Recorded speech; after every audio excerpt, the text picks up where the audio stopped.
Hello and very warm welcome to Scaler academy NET JRF. मेरा नाम है आशीष केसरवानी और आज हम बात करने वाले हैं वेस्टर्न पॉलिटिकल थॉट के अंदर अरिस्टोटल के बारे में। प्लेटो के बारे में बात हो चुकी है, तो अगर आपने उस वीडियो को नहीं देखा है तो इससे पहले उसको देख लीजिए ताकि अरिस्टोटल को समझने में थोड़ा ज़्यादा आसानी हो। और अरिस्टोटल को स्टार्ट करने से पहले आप लोग को इस वीडियो को लाइक करना है और चैनल को सब्सक्राइब करना है। So let's start the lecture. सबसे पहले बात करते हैं लाइफ के बारे में। अरिस्टोटल के लाइफ के बारे में बात करें तो अगर इनके लाइफ पीरियड के बारे में बात करेंगे तो 384 से लेकर 322 बीसी तक इनका लाइफ पीरियड था। ठीक है, तो ये इनका जन्म हुआ स्टैगिरा में। स्टैगिरा क्या है? ग्रीक कॉलोनी थी, छोटी सी ग्रीक कॉलोनी थी। जैसे एथेंस के बारे में हमने बात किया था कि एथेंस में प्लेटो का जन्म हुआ। एंड एथेंस की लड़ाई होती, पेलोपोनेशियन वार के बारे में बात किया था, स्पार्टा से। तो ये सब क्या है? ग्रीक सिटी स्टेट है। इसी तरह स्टैगिरा था जो कि एक ग्रीक कॉलोनी थी। ठीक है, इनके फादर की बात करें तो निकोमाकस। निकोमाकस कौन थे भाई साहब? बहुत पहुंचे हुए आदमी थे।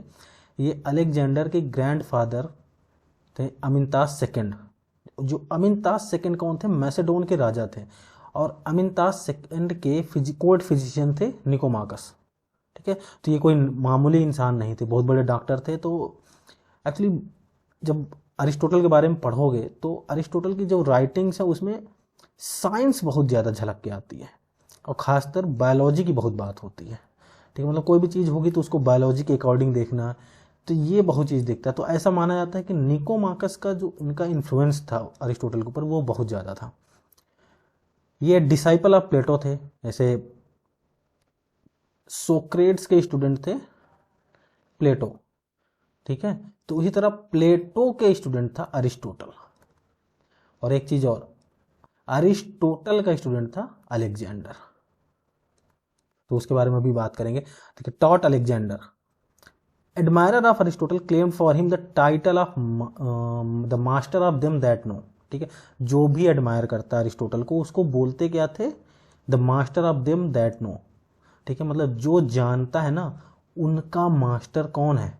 मतलब जो जानता है मतलब जिसके पास नॉलेज है, जिसके पास नॉलेज है उसका मास्टर है अरिस्टोटल। इतना ज़्यादा इसको इम्पोर्टेंस दी जाती थी उस टाइम पे। तो एक तरीके से ये कह सकते हो कि भाई बेटा जितना तुम जानते हो ना उसके बाप हैं हम तुम्हारे। ठीक है, मतलब ये आजकल बोलते हैं कि बेटा बाप हम तुम्हारे। तो एक तरीके से ये कह सकते हो कि जो एडमायरर थे वो ये बोलते थे कि अरिस्टोटल तुम्हारा बाप है। तो आगे बढ़ते, Alexander is said to have utilise the services of about 800 talents. ये 800 लोगों को लगभग अरिस्टोटल के काम पे लगा के रखा था, जिसने अलेक्जेंडर ने। मतलब जो भी साइंटिफिक इंटरेस्ट में था, मतलब जो भी मतलब ऐसा लगता था कि साइंटिफिक इन नेचर है, कोई भी चीज़ घट रही है तो वो लोग बताते थे अरिस्टोटल को भैया ऐसा कुछ हो रहा है, ऐसा कुछ हुआ है। तो अरिस्टोटल को उसके बारे में पता चलता था। 1335 बीसी में उसने अपना स्कूल इस्टेब्लिश किया, लीसियम नाम था। एकेडमी इस्टेब्लिश की गई थी प्लेटो के द्वारा। प्लेटो का स्टूडेंट है अरिस्टोटल, तो अरिस्टोटल ने क्या किया? लीसियम इस्टेब्लिश किया। तो आगे बात करते हैं प्लेटो के बारे में। तो प्लेटो को इमर्सन ने बोला था Plato was philosophy and philosophy was Plato. देखो प्लेटो के बारे में जो हम बात कर रहे थे तो बार बार बातें हो रही थी, आइडियल स्टेट की बातें होंगी, सब बड़ी बड़ी बातें होंगी। ठीक है, पॉसिबल होना या ना हो, लेकिन सब फिलोसफी की बातें होंगी, काश ऐसा होता। तो वो फिलोसफी का बहुत बड़ा ज्ञाता था प्लेटो। तो इमर्सन ने क्या बोला कि प्लेटो वाज फिलोसफी, प्लेटो ही फिलोसफी था और फिलोसफी ही प्लेटो था। ठीक, इतनी बड़ी बात बोल दी इमर्सन ने। ये स्टेटमेंट आपको याद रखना है, ये क्वेश्चन आ जाते हैं। कोलरिज एक बहुत फेमस पोएट था उस टाइम का। उसने बोला everyone is born either a Platonist or an Aristotelian. अब इसका मतलब मैं बताता हूँ क्यों ऐसा बोला गया।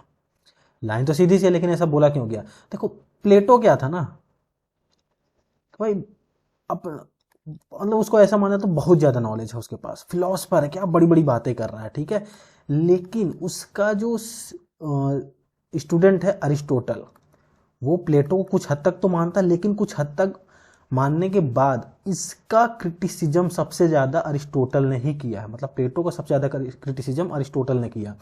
अब अरिस्टोटल का अपना एक अलग पॉइंट निकलता है, तो मतलब जब दोनों पॉइंट को मिलाते हैं, मतलब एक अगर पॉइंट प्लेटो ने रखा और दूसरा पॉइंट अरिस्टोटल ने रखा, तो या तो ये पॉइंट होगा या तो ये पॉइंट होगा, मतलब या तो आप प्लेटो को मान रहे होंगे या तो अरिस्टोटल, तीसरा बंदा कोई नहीं है इतना नॉलेजेबल।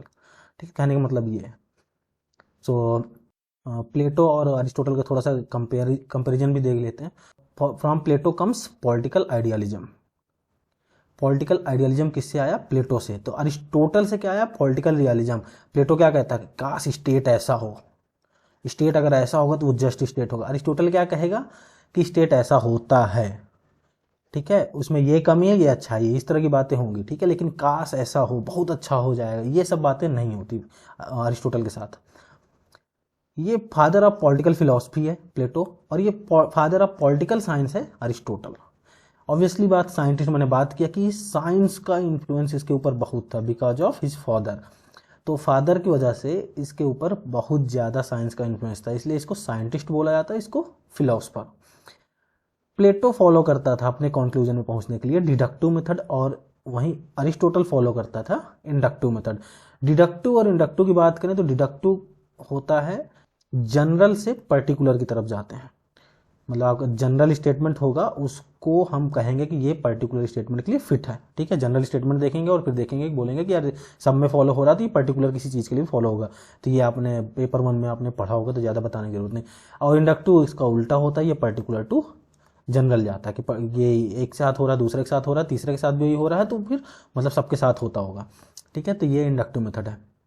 तो अगर ज़्यादा जानना है तो आप पेपर 1 की क्लासेस पढ़ी हुई है, डिडक्टिव इंडक्टिव मैंने पढ़ा रखा है, तो वो आप देख सकते हैं। Portrays an unrealizable utopia, ideal state की बात करेगा, मतलब जो पॉसिबल ही नहीं है, ठीक है। अच्छी अच्छी बातें हैं, ठीक है, आप पढ़ेंगे तो आपको लगेगा क्या अच्छी बातें बोल रहे हैं यार, काश ऐसा हो जाए, लेकिन क्या वो रियलाइजेबल है, क्या वो पॉसिबल है? अगर रियलाइजेबल नहीं है तो आइडियल स्टेट है ना भाई साहब, आइडियल स्टेट हमेशा जल्दी पॉसिबल नहीं होता। लेकिन अरिस्टोटल क्या कहता है कि ये कंसर्न किस चीज़ के लिए? बेस्ट पॉसिबल स्टेट के लिए, कि जो भी बेस्ट पॉसिबल स्टेट है वो होना चाहिए, ठीक है, ना कि ऐसा कि काश ऐसा हो जाए, काश वैसा हो जाए, जो बेस्ट पॉसिबल है वो हो जाना चाहिए। सो अरिस्टोटल के काम पे आते हैं। तो भाई साहब ने 158 कॉन्स्टिट्यूशन अपने टाइम के 158 कॉन्स्टिट्यूशंस पढ़ रखे हैं, 150 से ज़्यादा फिलोसफिकल ट्रीटीज लिख रखे हैं, लेकिन उनके जो मेन वर्क्स हैं पॉलिटिक्स, निकोमैकियन इथिक्स एंड कॉन्स्टिट्यूशंस, ये तीनों आपको याद करना पड़ेगा, क्योंकि ये क्वेश्चंस में बार बार आएंगे। कंफ्यूजन के लिए भी क्वेश्चंस में ये नाम डाले जाएंगे, इवन अरिस्टोटल से रिलेटेड भी पूछा जाएगा कि पॉलिटिक्स किसने लिखा है, निकोमैकियन इथिक्स किसने लिखा, कॉन्स्टिट्यूशंस किसने लिखा है, तो ये आपको याद रखना पड़ेगा, और यही 3 इंपॉर्टेंट है।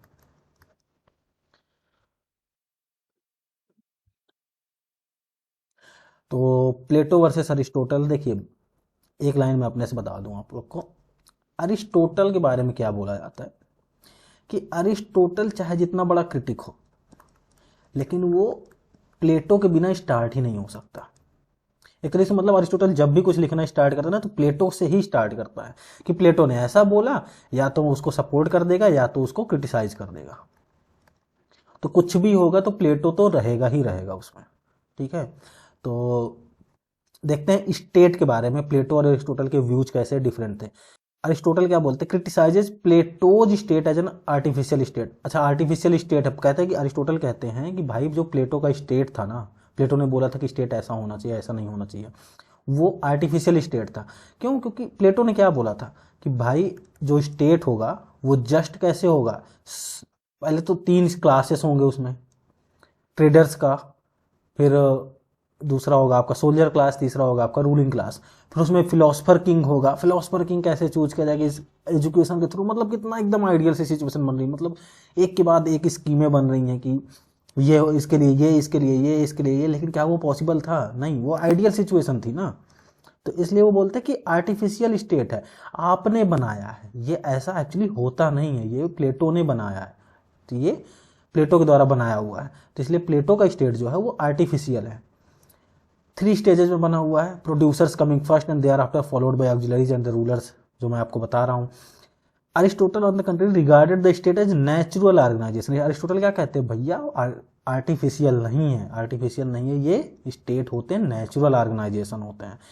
ये स्टेट जो होते हैं वो रिजल्ट होते हैं ग्रोथ एंड इवोल्यूशन के, ठीक है। धीरे धीरे चीज़ें बढ़ती हैं तब स्टेट बनता है, इवॉल्व होती हैं चीज़ें तब स्टेट बनता है, ठीक है। तो अरिस्टोटल का मतलब ये है कि भाई ये नेचुरल चीज़ें हैं, आप इसको कंस्ट्रक्ट नहीं कर सकते किसी तरीके से। तो प्लेटो ने क्या किया था, बना दिया था कि एक स्टेट ऐसा स्टेट होना चाहिए, ठीक है। तो आगे क्या कहते हैं, he argues lonely person is unable to sustain himself. आप अकेले अपने आप को सस्टेन नहीं कर सकते, आपको किसी न किसी की ज़रूरत पड़ेगी, ठीक है। तो इसलिए ना मैन एंड वोमेन साथ में आते हैं और बनाते हैं एक फैमिली, ठीक है। तो आप जब फैमिली बनाएंगे और जब कई सारी इस तरह फैमिली मिलेगी तो बनेगा एक विलेज, ठीक। और जब ये विलेज, कई सारे विलेज मिलेंगे तो बनेगा सिटी या तो स्टेट। इस तरह से इवोल्यूशन होगा। ये एक एक्चुअली इवोल्यूशन किस तरह हुआ है ये बताया जा रहा है अरिस्टोटल के द्वारा कि देखो मैन मतलब लोनली पर्सन जो है वो सस्टेन नहीं कर सकता, तो जब सस्टेन नहीं कर सकता तो क्या करेगा, वुमेन्स के साथ मिलके फैमिली बनाया।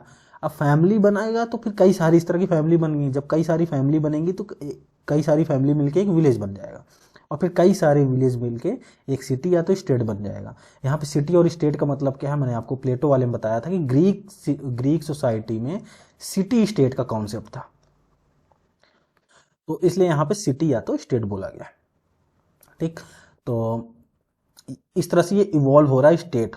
यहाँ पे क्या हो रहा है, नेचुरल ग्रोथ हो रही है। अरिस्टोटल समझाना चाह रहा है कि नेचुरल ग्रोथ है। अब भाई ये स्टेट बनाया क्यों गया, सबसे पहली चीज आपको ये देखना कि स्टेट को बनाया, ग्रोथ क्यों हुई, क्यों, क्योंकि उसने बोला ना कि भैया सेल्फ डिपेंडेंट बन जाएंगे आप लोनली पर्सन सस्टेन नहीं कर सकता, लेकिन जब स्टेट बन जाएगा तो आप सेल्फ डिपेंडेंट हो जाएंगे। और क्यों, क्योंकि स्टेट बना ही क्यों है, क्योंकि अच्छी जिंदगी, गुड लाइफ के लिए बना हुआ है, ठीक। तो जब स्टेट बनेगा, गुड लाइफ कैसे होगी, जब आप सेल्फ डिपेंडेंट हो जाएंगे तब आप एक अच्छी ज़िंदगी जी पाएंगे उस इन कंपैरिजन टू जब आप किसी के ऊपर डिपेंडेंट हैं। तो अरिस्टोटल का एक ये बहुत फेमस कोट है, state is prior to man. तो अभी ये क्यों बोला गया, you can not think of a human being as different from other animals without thinking of a state. Aristotle का मानना ये है कि इंसान जो है ना वो एक जानवर की तरह है, अगर स्टेट ना हो तो वो सिर्फ जानवर की तरह है। तो अगर आपको इंसान को इंसान रहना है तो स्टेट की बात तो आएगी ही आएगी, स्टेट तो रहना ही चाहिए। इसलिए ये जो मैन है ना वो एक्चुअली एनिमल है अगर स्टेट नहीं है, तो इसलिए इसको मैन होने के लिए या ह्यूमन बीइंग होने के लिए स्टेट चाहिए। तो इसलिए स्टेट ना मैन से पहले है, state is prior to man. ये इनका जस्टिफिकेशन था, ये मैं नहीं कह रहा हूँ, ये अरिस्टोटल कह रहे हैं, ठीक है। मेरा काम है सिर्फ आपको समझाना कि अरिस्टोटल ने क्या बोला। Politics is an important part of human character, ठीक है। अरिस्टोटल का मानना है कि आप पॉलिटिक्स को दूर नहीं कर सकते, इंपॉर्टेंट पार्ट है ह्यूमन कैरेक्टर से, इसलिए man is by nature a political animal. Aristotle ये स्टेटमेंट दे देगा और बोलेगा कि किसने बोला है, इस same condition state is prior to man के साथ भी है। तो स्टेटमेंट ये आपको याद रखने पड़ेंगे किसने बोला है। तो अरिस्टोटल जस्टिफाई करते हैं कि man is by nature a political animal, क्यों, क्योंकि ह्यूमन कैरेक्टर का इंपॉर्टेंट पार्ट है politics. Who does not live in a state or who does not need a state is either a beast or god। ये statement तो भाई साहब important की category से भी ज़्यादा इंपॉर्टेंट है। मतलब ये वाला स्टेटमेंट पर्सनली बहुत यूज किया हूँ। तो अरिस्टोटल क्या कहते हैं कि अगर कोई ऐसा इंसान है जिसको स्टेट की ज़रूरत नहीं है या फिर स्टेट के बगैर रह रहा है, तो दो कैटेगरी का इंसान हो सकता है, या तो वो बीस्ट होगा, ठीक है, या तो दानव है, उसको स्टेट की ज़रूरत ही नहीं है, या तो भाई वो सीधा भगवान है। अगर आप ह्यूमन कैटेगरी में हैं तो आपको स्टेट की ज़रूरत है, या तो फिर आप मान लीजिए या तो आप भगवान हैं या तो आप बीस्ट हैं, ठीक है। तो कहने का मतलब ये है कि आपको स्टेट की ज़रूरत पड़ेगी ही पड़ेगी। इन्होंने अपहेल्ड किया ऑर्गेनिक थ्योरी ऑफ स्टेट को। ऑर्गेनिक थ्योरी ऑफ स्टेट क्या कहती है कि भैया स्टेट जो है ना वो ऑर्गेनिज्म की तरह है, एक बॉडी है, ठीक है। और जो इंडिविजुअल्स हैं उसमें जो लोग हैं स्टेट के वो ऑर्गन हैं, और ये जो डिफरेंट ऑर्गन्स हैं डिफरेंट फंक्शंस परफॉर्म करती हैं स्टेट के अंदर। तो ये थ्योरी है ऑर्गेनिक थ्योरी ऑफ स्टेट की। तो ये अरिस्टोटल ने ये चीज़ बोली है कि ऑर्गेनिक थ्योरी ऑफ स्टेट के बारे में बताया। अब देखिए यहीं पे अगर बात करें तो ये बायोलॉजी का पार्ट आ गया, बायोलॉजी को यूज कर दिए कहाँ पे, पॉलिटिक्स में, ठीक है। तो ये इन्फ्लुएंस था इनका, ये इन्फ्लुएंस था इनके फादर का इनके ऊपर। सो जस्टिस के बारे में बात करते हैं। ये तो हो गई कि स्टेट में किस तरह से डिफर करते हैं प्लेटो एंड अरिस्टोटल। तो अगर जस्टिस की बात करें तो अगर आप लोग को याद हो तो प्लेटो ने क्या बोला था कि duties are preferable to rights. ठीक है, मतलब अगर ड्यूटीज को आप प्रिफर करेंगे, ड्यूटीज को आप प्रेफरेंस देंगे ना कि राइट्स को। ठीक है, तो अरिस्टोटल क्या कहते हैं, नहीं भाई ड्यूटीज बाद में आएंगी, पहले राइट्स को एंजॉय करिए आप। तो अरिस्टोटल एकदम उल्टा चले जाते हैं कि पहले राइट्स फिर ड्यूटीज। प्लेटो ने क्या बोला, पहले ड्यूटी फिर राइट्स। प्लेटो क्या कहते हैं, जो जस्टिस है ना वो इथिकल इन नेचर है, इथिक्स की बात करेंगे, मोरालिटी की बात करेंगे। लेकिन अरिस्टोटल क्या कहते हैं, भैया ये सब अपने पास रखो। जस्टिस क्या है, जुडिशियल और लीगल इन नेचर है। लॉज बने हुए हैं, जिस तरह से सबके लिए लॉज बने हुए हैं उसी हिसाब से जस्टिस होगी। इथिकल उथिकल जैसा कुछ नहीं होगा। ठीक है, तो ये जुडिशियल और लीगल इन नेचर की बात करेंगे। क्लास की बात करेंगे तो प्लेटो क्या बोले कि आइडियल स्टेट है उनका 3 क्लास होगा, ट्रेडर्स, सोल्जर्स एंड रूलर्स का। अरिस्टोटल कहते हैं ये कौन सी बात हुई भाई, ये तो मैं मानने को तैयार ही नहीं हूं कि मैं ये क्लास व्लास कुछ नहीं मानूंगा, सीधे से सब नॉर्मल इंसान है और कुछ नहीं। और ऊपर से बोलते हैं कि प्लेटो ने तो गार्जियंस क्लास को सब कुछ दे दिया। गार्जियंस मतलब सोल्जर्स प्लस रूलर्स, दोनों क्लास को मिला के गार्जियंस क्लास बोला जाता है। गार्जियंस क्लास को अपने सारे पावर दे दिए एंजॉय करने के लिए। ट्रेडर्स बेचारे कहाँ गए, ट्रेडर्स वाली क्लास कहाँ गई, तो इनके साथ तो गलत हो रहा है। तो ऐसा कोई क्लास डिवीजन सोसाइटी का अरिस्टोटल को मंजूर नहीं था।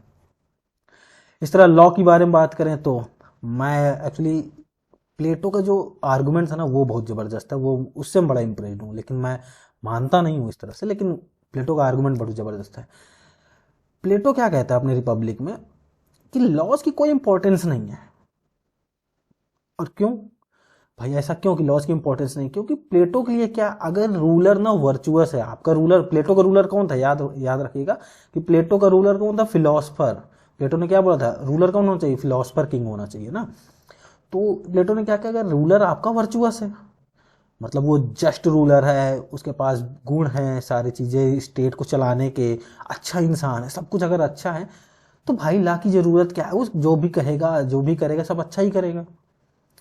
और लेकिन अगर आपका रूलर खराब है तो आप कितना भी अच्छा लॉ बना लीजिए वो यूजलेस हो जाएगा ना।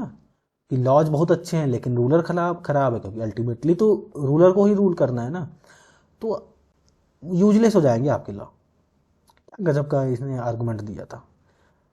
लेकिन अरिस्टोटल क्या कहते हैं कि भाई देखो, आर्गुमेंट सब अपनी जगह है, सब कुछ अपनी जगह है, लेकिन rule of law was any day better than the rule of man. आपका ठीक है, आदमी कितना भी अच्छा होगा, मैं मान लिया आपका रूलर, आपका फिलोसफर बहुत अच्छा है, लेकिन रूल ऑफ लॉ हमेशा अच्छा था, हमेशा अच्छा रहेगा।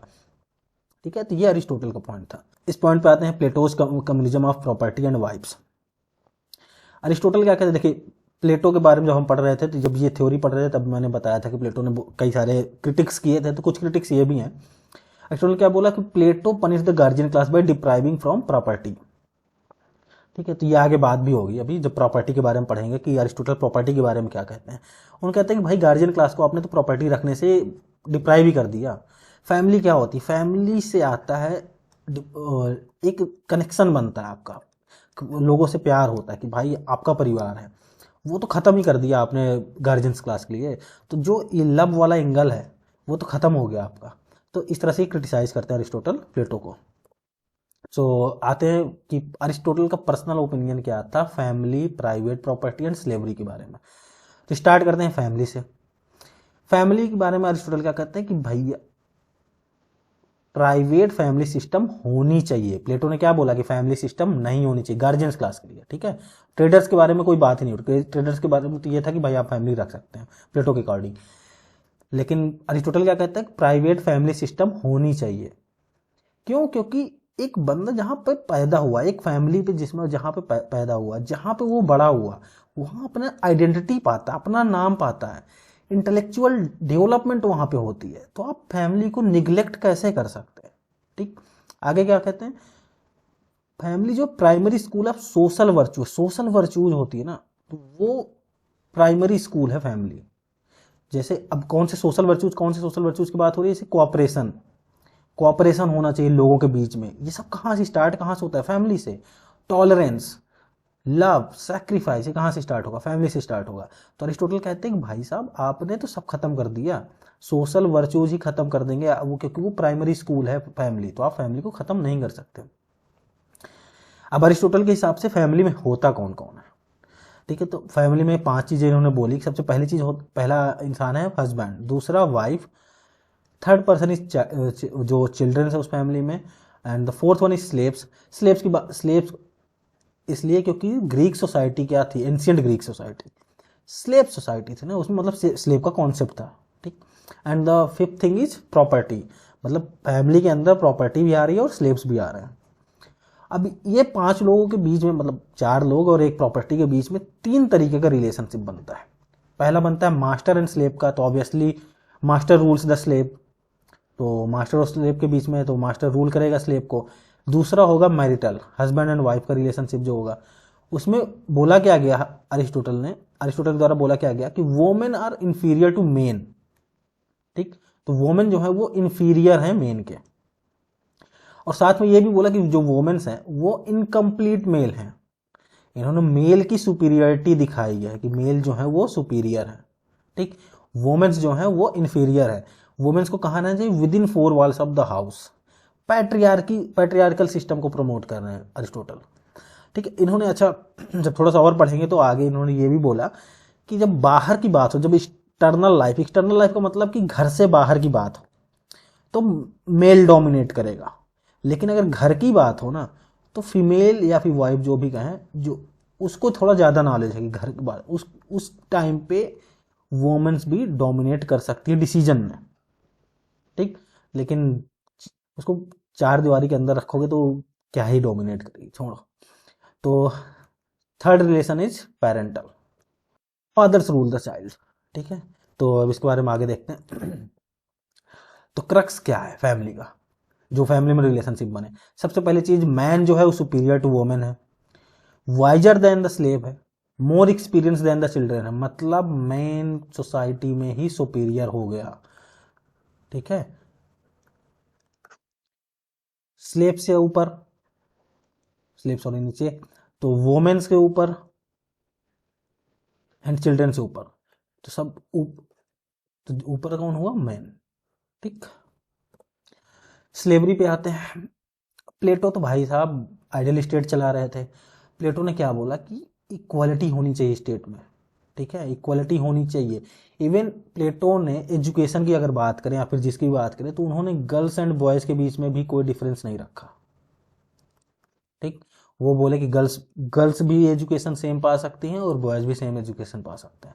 उन्होंने ऐसा कोई भी बात नहीं बोली जो जेंडर इक्वालिटी के खिलाफ जा रही हो। तो इन्होंने इक्वालिटी की बात की। स्लेवरी को एबॉलिश कर देना चाहिए, ये प्लेटो का मत था। लेकिन अरिस्टोटल क्या कहते हैं कि भैया आप स्लेवरी कैसे एबॉलिश कर सकते हो, ये तो बहुत जरूरी है। आगे देखते हैं क्या बोलते हैं। जस्टिफाई करते हैं स्लेवरी, और उस समय था भी स्लेवरी, तो उसको जस्टिफाई भी करते हैं कि स्लेवरी होनी चाहिए। अब उन्होंने पीछे आप बात कर ही चुके हैं कि वोमेन से सुपीरियर हैं, free men were superior to slaves and Greeks to barbarians. अच्छा, यहाँ पे ना ग्रीक्स का सुपीरियोरिटी भी दिखाने की बात हुई है कि ग्रीक सुपीरियर है, बाकी और जो लोग हैं दुनिया में वो सब बारबेरियंस हैं, या फिर उनके पास उतनी नॉलेज नहीं है, वो इतने इंटेलेक्चुअल लोग नहीं हैं। ठीक है, तो अब जस्टिफाई कैसे करते हैं?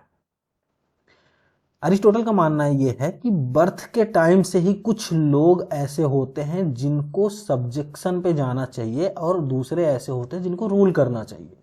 ठीक, मतलब कुछ लोग ऐसे हैं जो सुपीरियर हैं और कुछ लोग ऐसे हैं जो इन्फीरियर हैं। और ये कैसे डिसाइड होगा?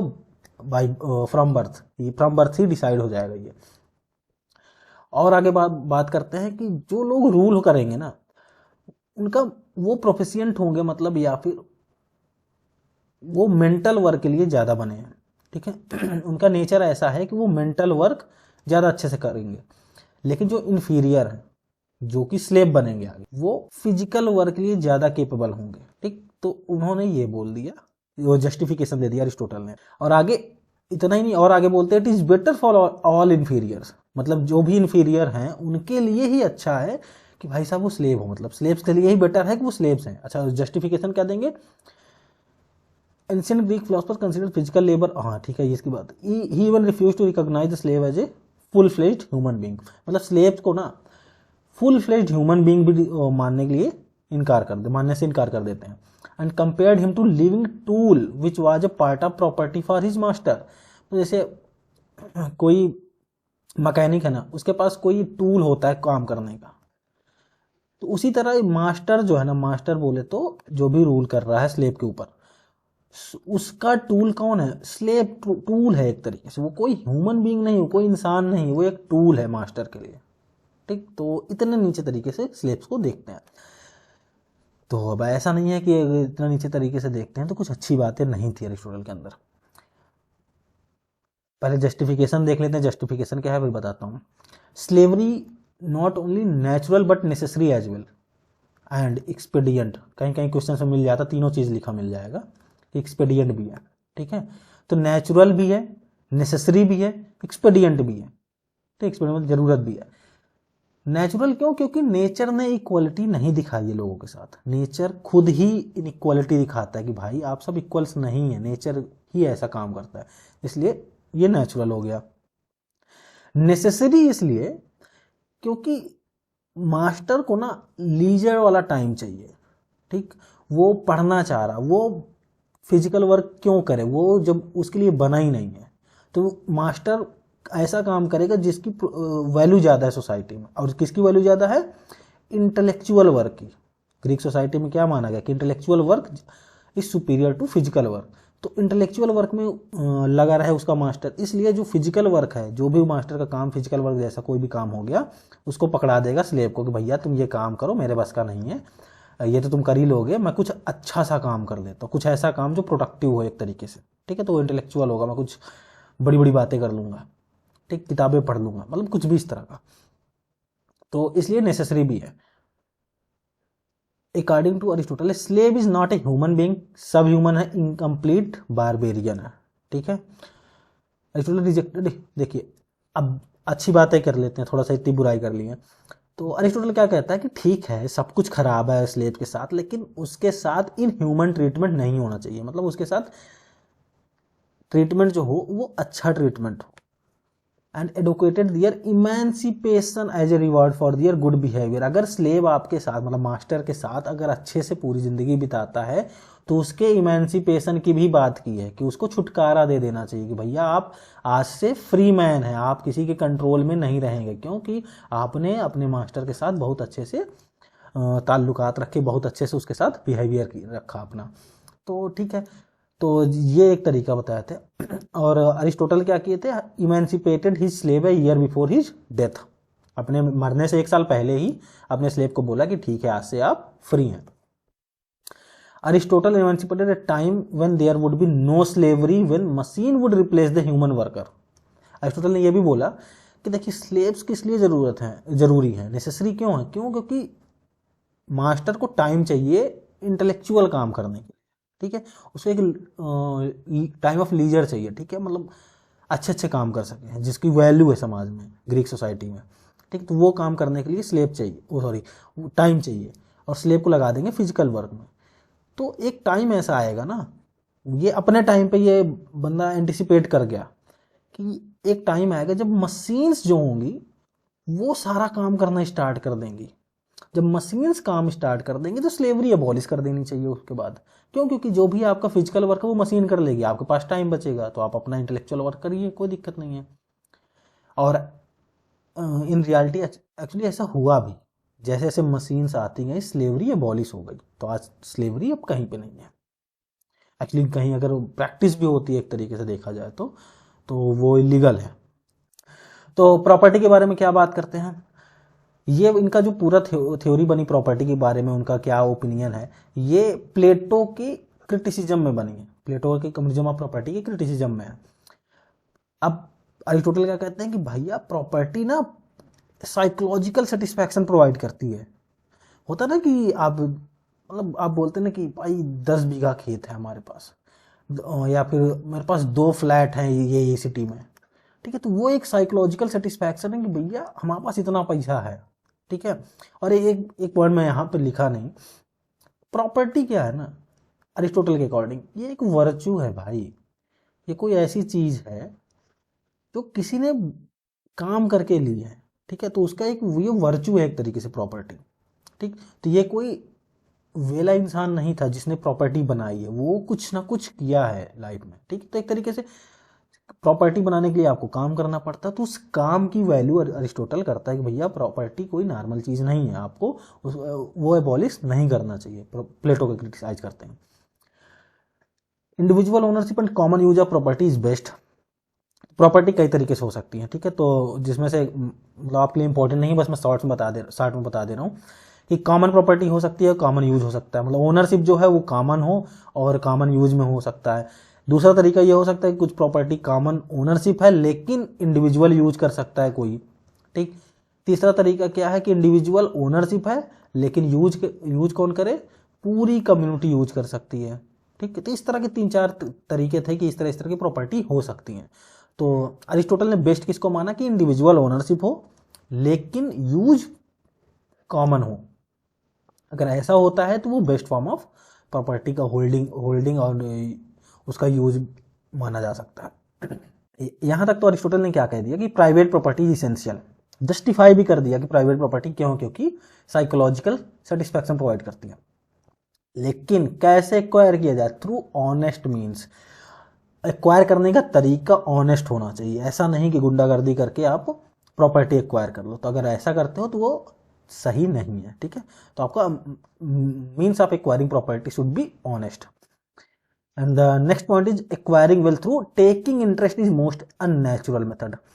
मतलब अगर आप प्रॉपर्टी बना रहे हो इंटरेस्ट के थ्रू, ब्याज लगाकर, ठीक, तो ये अननेचुरल मेथड है। अरिस्टोटल इसको मानने से इनकार करते हैं, ठीक, कि ये सही नहीं है। So the next theory is theory of state. इसके बारे में काफ़ी कुछ पढ़ चुके हैं तो जल्दी से इसको देख लेते हैं कि इसमें क्या क्या बातें लिखी हुई हैं। स्टेट इज अ ग्रोथ, ठीक है। ग्रोथ कैसे है, पहले मैन को ज़रूरत थी फैमिली की, तो क्योंकि वो सारे काम अकेले नहीं कर सकता, इसलिए फैमिली से मिलके बना विलेज से मिलके बना स्टेट, ठीक है। तो state is a growth, evolution. Next is state is prior to individual, ठीक है, इसमें बात कर दी। ये किस सेंस में बात की गई है, whole is prior to the part. कभी भी पहले पूरी बॉडी को आप प्रेफरेंस देंगे ना कि भाई पूरी बॉडी आपका प्रेफरेंस है, फिर उसके बाद उसके पार्ट प्रेफरेंस हो सकते हैं, इसलिए। और स्टेट क्या है, पूरी बॉडी है, और इंडिविजुअल क्या है, उसके ऑर्गन्स हैं। तो आप प्रेफरेंस किसको देंगे, पूरी बॉडी को, ऑर्गेनिज्म को, इसलिए state is prior to individual. State is not only an association और यूनियन, ये सिर्फ एसोसिएशन या यूनियन नहीं है, but it is an association of associations. कैसे भाई, फैमिली क्या है, family is the association of man and women and children obviously, and village क्या है, एसोसिएशन ऑफ फैमिलीज। इस तरह स्टेट क्या हुआ, एसोसिएशन ऑफ विलेजेज, और ये विलेजेज क्या था, एसोसिएशन ऑफ समथिंग था, तो ये स्टेट क्या हो गया, एसोसिएशन ऑफ एसोसिएशंस हो गया, ठीक है।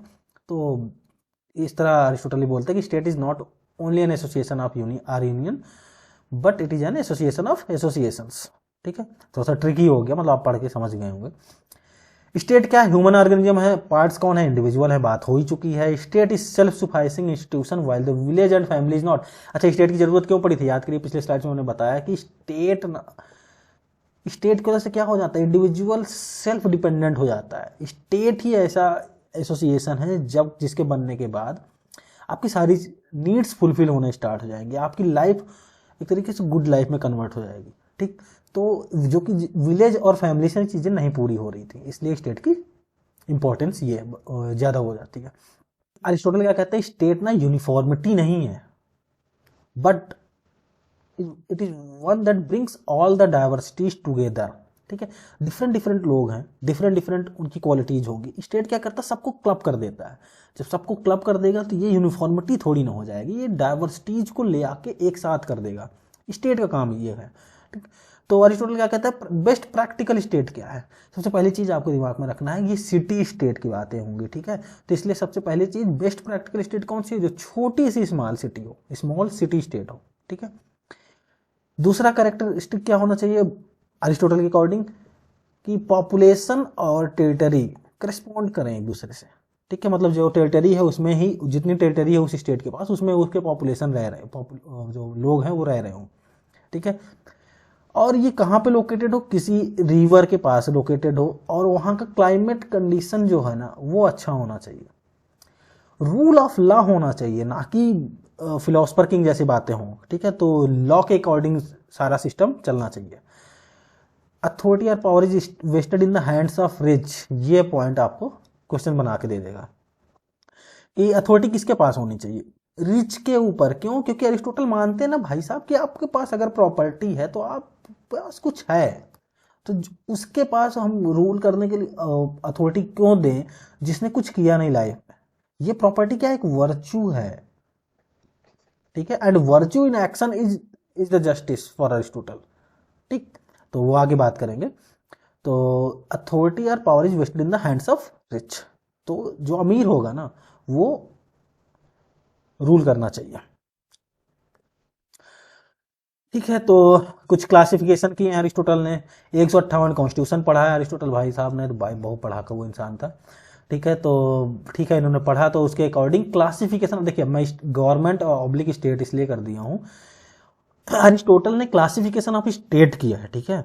उसने कहीं ये नहीं बोला कि क्लासिफिकेशन ऑफ गवर्नमेंट कर रहा हूँ मैं, लेकिन एक्चुअली क्वेश्चन में पूछ लेता है क्लासिफिकेशन ऑफ गवर्नमेंट या फिर क्लासिफिकेशन ऑफ स्टेट, इसलिए मैं ऑब्लिक करके लिख दिया हूँ। अरिस्टोटल ने बात की क्लासिफिकेशन ऑफ स्टेट की। एक्चुअली क्रिटिसिज्म ही इस बात का हुआ था कि जो ये क्लासिफिकेशन किए हैं वो एक्चुअली क्लासिफिकेशन ऑफ गवर्नमेंट का है, लेकिन अरिस्टोटल बोल रहे हैं कि क्लासिफिकेशन ऑफ स्टेट कर रहा हूँ मैं, ठीक है। तो ये आपको याद रखना है, इसलिए मैं सोचा आपको बता दूं। क्वेश्चंस कुछ भी पूछ सकता है, मतलब वो दोनों का यही होगा जो मैं आपको बताने वाला हूँ कि क्लासिफिकेशन ऑफ स्टेट का मतलब क्या है, क्लासिफिकेशन ऑफ गवर्नमेंट का मतलब क्या है, दोनों का मतलब सेम निकलने वाला है। तो इन्होंने क्या किया कि कुछ टाइप ऑफ गवर्नमेंट निकाले कि ऐसे ऐसे गवर्नेंस ऐसे ऐसे होना चाहिए, तो उसमें से अच्छा कौन है, प्योर फॉर्म ऑफ गवर्नेंस कौन सा होना चाहिए, और परवर्टेड फॉर्म या फिर खराब तरीका कौन सा है, ठीक है। तो कौन सा होना चाहिए कौन सा नहीं होना चाहिए, ये अपने स्टडी से ये क्लासीफाई करते हैं। तो सबसे पहली चीज कहते हैं कि मोनार्की की बात करेंगे। मोनार्की क्या होता है, किंगशिप में क्या होगा, कोई एक बंदा किंग होगा, वो रूल कर रहा होगा। तो मतलब क्या है, रूल ऑफ वन, एक बंदा कोई रूल कर रहा है, और वो किसके इंटरेस्ट में रूल कर रहा हो, सबके इंटरेस्ट में, मतलब जितने भी सब्जेक्ट्स हों या फिर जितने भी लोग हों उस स्टेट के अंदर, उनके इंटरेस्ट में रूल करो, अपने लिए नहीं रूल कर रहा हो कि नहीं मैं रूलर बन गया तो मैं सब पूरा प्रॉपर्टी अपने नाम कर लूंगा, ऐसा कुछ नहीं।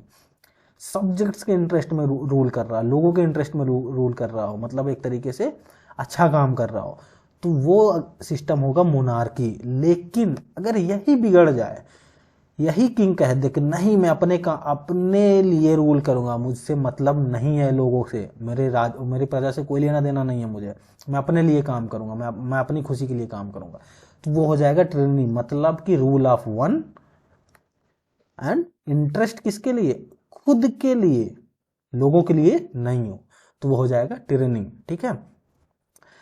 Second form of governance is aristocracy.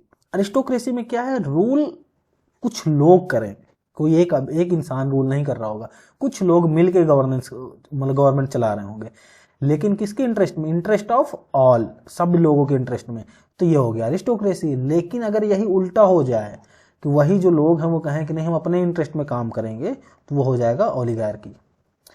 Similarly polity rules, polity में क्या होगा, कई लोग रूल कर रहे होंगे, ठीक है, लेकिन इंटरेस्ट किसका होगा उसमें, वो इंटरेस्ट होगा लोगों के इंटरेस्ट में काम करेंगे, लोग जो रूल कर रहे होंगे लोगों के इंटरेस्ट में काम करेंगे, तो वो हो जाएगा पॉलिटी। यही इसका परवर्टेड फॉर्म क्या हो जाएगा, डेमोक्रेसी। अरिस्टोटल के अकॉर्डिंग क्या था डेमोक्रेसी, देखो डेमोक्रेसी ऐसी चीज है जिसको प्लेटो ने भी नकार दिया कि भैया ये चीज सही नहीं है, और अरिस्टोटल ने भी नकार दिया कि भाई ये चीज सही नहीं, क्योंकि इसमें बहुत लोग रूल करते हैं, और किसके इंटरेस्ट में रूल करते हैं, नेता अपने अपने फेवर के लिए रूल करते हैं, अपने इंटरेस्ट के लिए रूल करते हैं, इसलिए डेमोक्रेसी सही नहीं है। अरिस्टोटल का और प्लेटो दोनों का मानना था। प्लेटो ने तो ये भी बोला कि भाई डेमोक्रेसी में होता क्या है, जो अच्छा ओरेटर है वो लोगों को इन्फ्लुएंस कर देगा और वोट अपने नाम पे ले लेगा, ठीक है, तो अब वो रूलर बन जाएगा, तो ये कोई तरीका ना हुआ ना।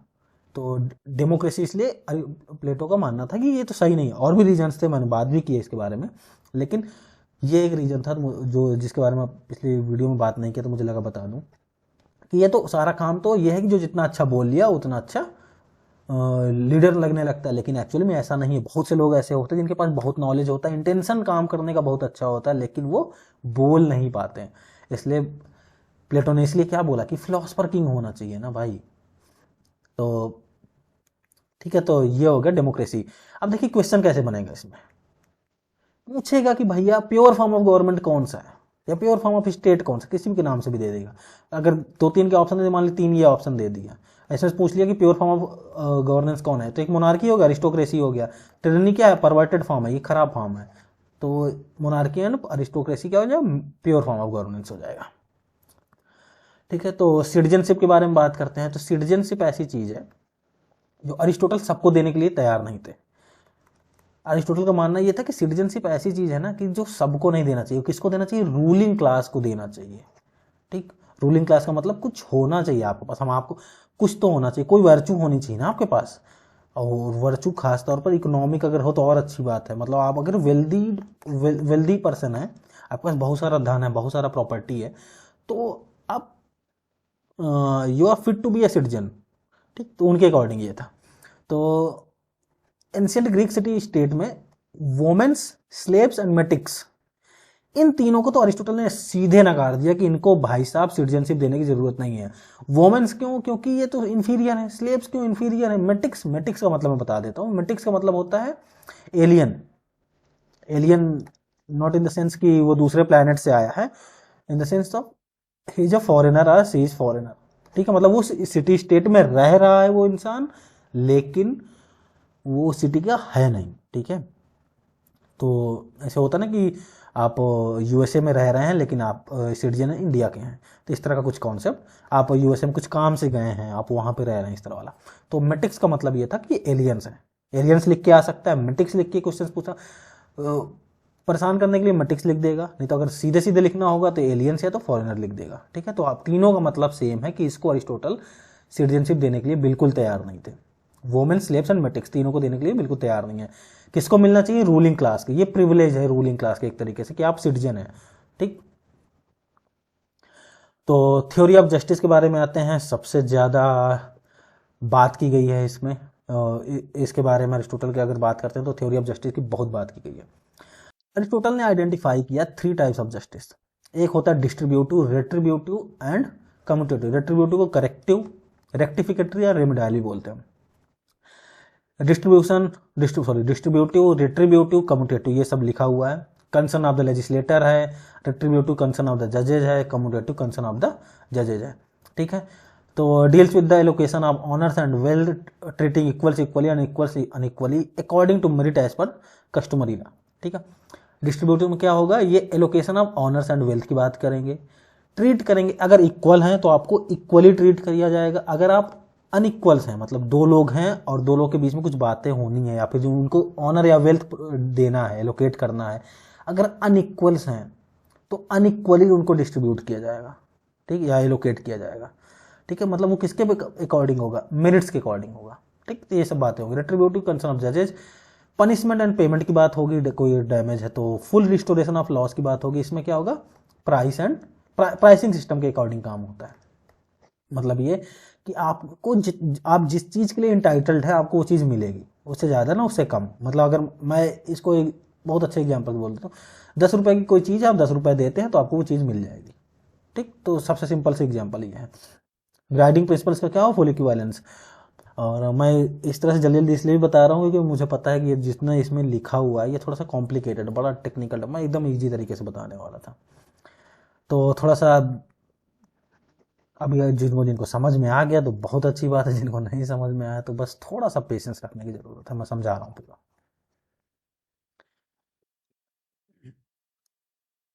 देखिए, अरिस्टोटल ने ना जस्टिस के नाम पे 2 तरीके की जस्टिस की बात की है। एक सेकंड, 2 तरीके की जस्टिस की बात हुई है।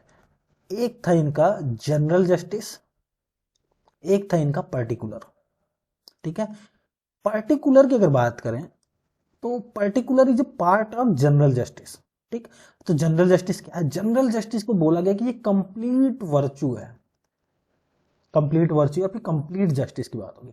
And the particular is the part of general, therefore particular justice is the part of the complete justice. ठीक, तो ये मतलब हो गया पर्टिकुलर जस्टिस का। अब ये है क्या जनरल और पर्टिकुलर? जब हम जनरल की बात करते हैं तो मतलब देखिए, हमेशा ना कोई सोसाइटी है उसमें कुछ लॉज होंगे, कुछ कस्टम, मतलब कुछ भी एक तरीके के लॉज में, सिंपल से कर देते हैं कि एक लॉज है, लॉ है। वो लॉ बना हुआ है कि आप कुछ ऐसा करते हैं तो आपके साथ ऐसा होगा, या फिर कोई कुछ भी इस तरह का, ठीक है। तो वो जनरल कंडीशन हो गई ना कि आप अगर ऐसा करते हैं तो ऐसा होगा, या फिर एक रूल है कि भाई ऐसा चीज़ होनी चाहिए। कि मतलब मैं सिंपल से बताता हूँ कि हाई स्कूल पास करने बाद आपका इनरोलमेंट 11th में होगा, एक ही रूल बना है। फिर उसके बाद आप 12th में जाएंगे तो ये एक रूल बना हुआ है, ठीक है। तो ये एक तरीका अगर फॉलो हो रहा है तो ये जस्ट चीज़ फॉलो हो रही है, ठीक है। ये जस्ट है, कोई दिक्कत नहीं है इसमें, कोई गलत चीज़ नहीं दिख रही है, ठीक है, एकदम सिंपल से बता रहा हूँ।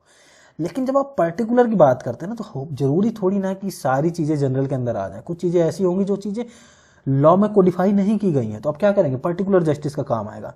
तो पर्टिकुलर को दो दो पार्ट में डिवाइड कर दिया गया। एक होता है आपका डिस्ट्रीब्यूटिव, दूसरा होता है करेक्टिव। करेक्टिव का डिस्ट्रीब्यूटिव ही एक तरीके से।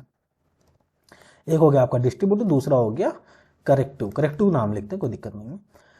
तो ये क्या करेंगे, जब डिस्ट्रीब्यूटिव में क्या होगा, वेल्थ एंड ऑनर को डिस्ट्रीब्यूट करने की बात होगी, ठीक, कि किसको वेल्थ कितना देना चाहिए, किसको ऑनर कितना देना चाहिए, ठीक, इस तरह की बातें होंगी।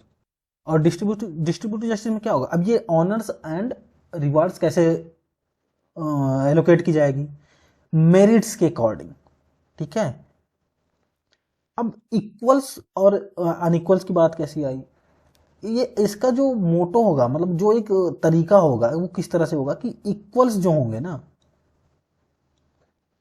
अगर उनके बीच की बात है तो इक्वली देखेंगे।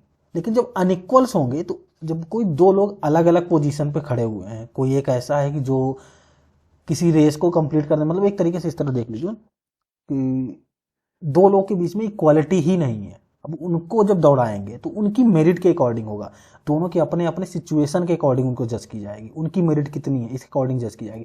तो इसलिए अनइक्वल्स जो होंगे उनको अनइक्वली ट्रीट किया जाएगा, ठीक है।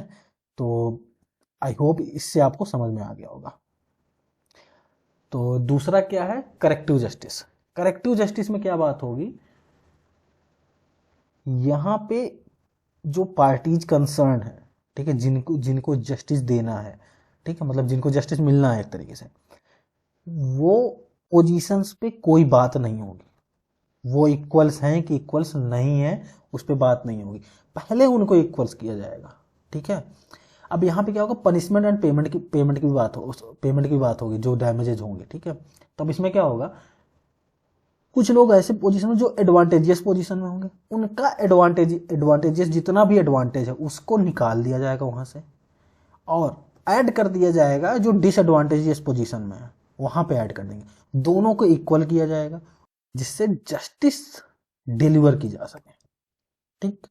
तो ये हो गया इनका करेक्टिव जस्टिस में, ठीक, मतलब जो एडवांटेजियस पोजीशन में उसको हटा दो और डिसएडवांटेजियस पोजीशन के साथ वाले को जोड़ दो। और कोई जो भी इंसान ऐसा हो कि जो इस डिसएडवांटेजियस पोजीशन को बनाए रखना चाहता है उसको पनिशमेंट भी दो, ठीक है, इस तरह की भी बातें होगी। फुल रिस्टोरेशन ऑफ लॉस, जो भी लॉस हुआ है उसको फुल रिस्टोर होना चाहिए, मतलब कोई यहाँ पे है कोई यहाँ पे है तो इसको इतना काट दो, ठीक, और दोनों को इक्वल कर दो यहाँ पे। जब दोनों इक्वल हो जाएंगे तो दोनों एक दूसरे से अच्छे से compete कर सकेंगे, ठीक है। तो ये जो होगा जस्टिस दोनों के लिए, ठीक। तो ये केस हो गया करेक्टिव का। तो आपके पास दोनों ऑप्शन है, आपको वो पहले से समझ में आया था तो आपके पास ये चीज़ लिख लीजिए। अब वैसे क्वेश्चन इस तरह कुछ पूछेगा नहीं, बस उसे यही पूछता है कि कौन कौन से जस्टिस हैं जो अरिस्टोटल ने दिया है, तो डिस्ट्रीब्यूटिव जस्टिस, करेक्टिव जस्टिस या रिट्रीब्यूटिव जस्टिस, कम्यूटेटिव जस्टिस, इस तरह करके लिख के आ जाएगा, इससे ज़्यादा और कुछ पूछा नहीं जाता।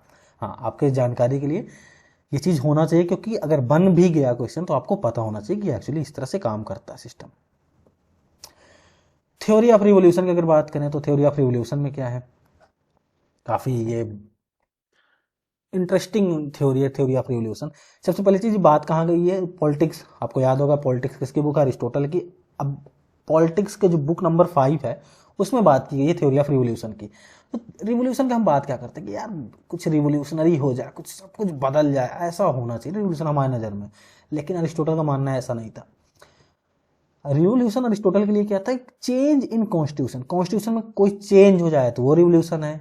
अब चेंज किस तरह का, रूलर्स में चेंज हो जाए तो रिवोल्यूशनरी है। वो चेंज छोटा हो चाहे बड़ा उससे मैटर नहीं करता, कोई भी चेंज होगा तो वो रिवोल्यूशन है।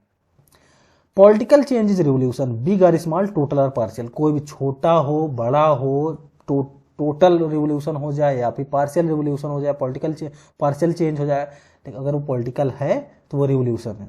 एक्चुअली रिवोल्यूशन की जब बात करते हैं ना तो अरिस्टोटल जब रिवोल्यूशन की बात करते हैं तो ये पॉलिटिकल रिवोल्यूशन की ही बात करते हैं। वो कोई इकोनॉमिक बात नहीं करेंगे, वो कोई सोसाइटल बात नहीं करेंगे कि सोसाइटी में ऐसा होना जाना चाहिए, ऐसा गड़बड़ है इसलिए सही हो जाना चाहिए, तो वो पॉलिटिकल नेचर की बात ही करेंगे। ठीक है, तो कोई अगर चेंज हो जाए पॉलिटिकल इन नेचर है तो रिवोल्यूशन है।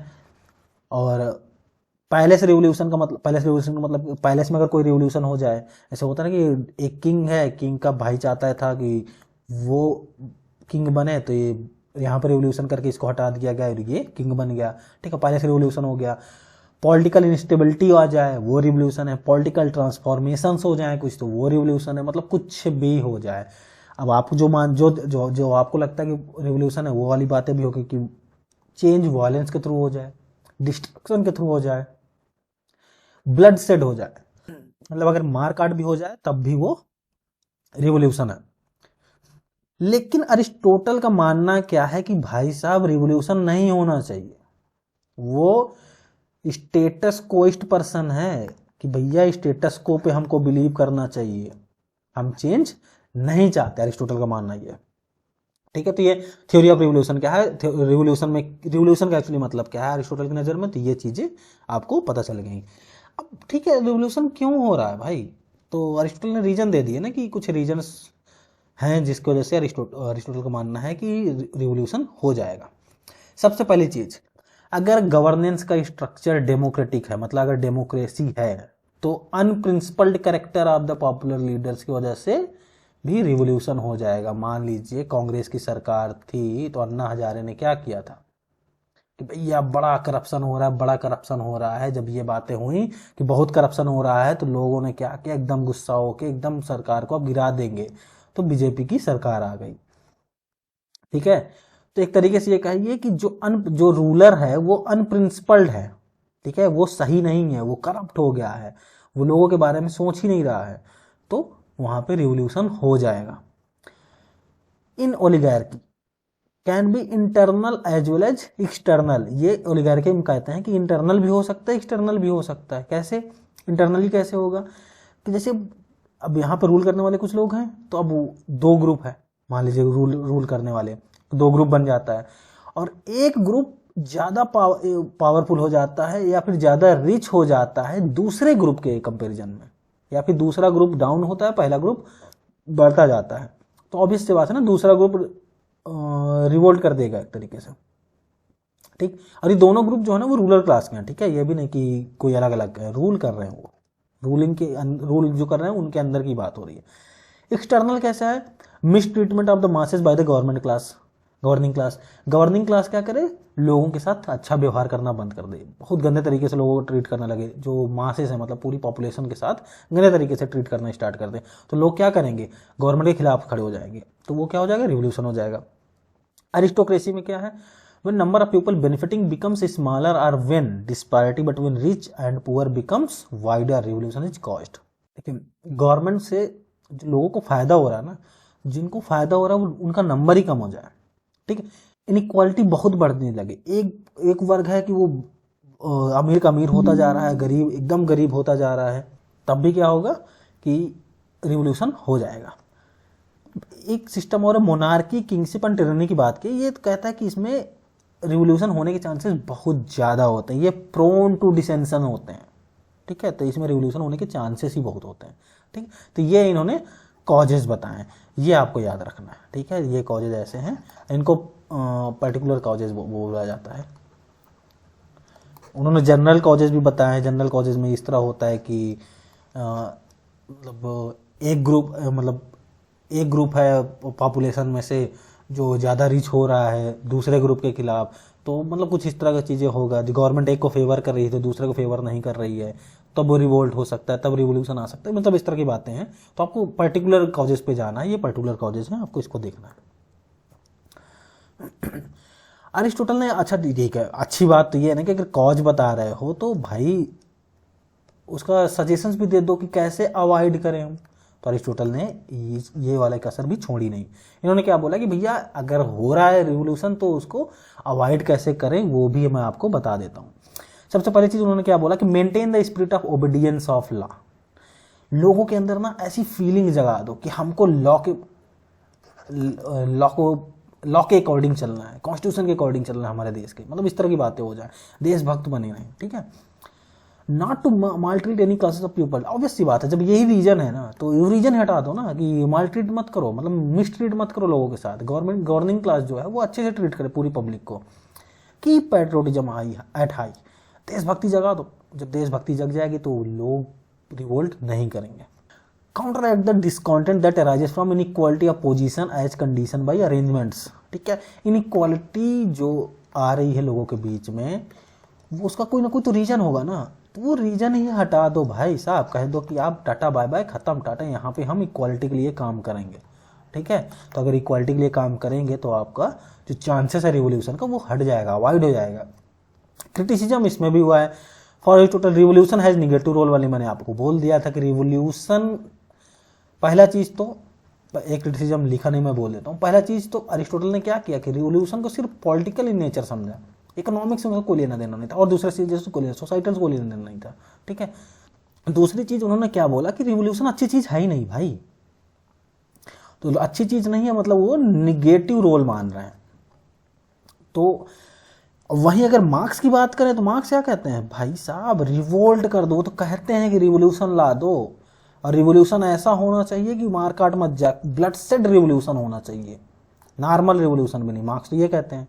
और मार्क्स क्या कहते हैं, भैया हमको पॉलिटिकल इन नेचर वाला रिवोल्यूशन नहीं चाहिए, हमको क्या चाहिए, इकोनॉमिकल रिवोल्यूशन चाहिए, ओनरशिप खत्म करना है कैपिटलिस्ट्स का, ठीक है। तो मार्क्स जब ये बात करते हैं तो यहाँ पे इकोनॉमिक्स की बात होती है। प्लेटो और इकोनॉमिक्स को दूर दूर तक भी नहीं देखते, सिर्फ पॉलिटिकल की बात करते हैं, ठीक है। और रिवोल्यूशन के मार्क्स क्या कहते हैं, ये अच्छी चीज़ हो जाना चाहिए। जो रिवोल्ट कौन करेगा, वर्किंग क्लास करेगा, ठीक।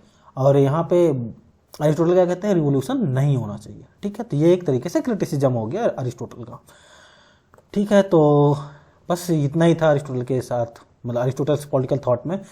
तो अगर आपको ये वीडियो पसंद आई है तो प्लीज़ लाइक करो और सब्सक्राइब करो मेरे इस चैनल को, और बेल आइकन भी दबा दीजिए।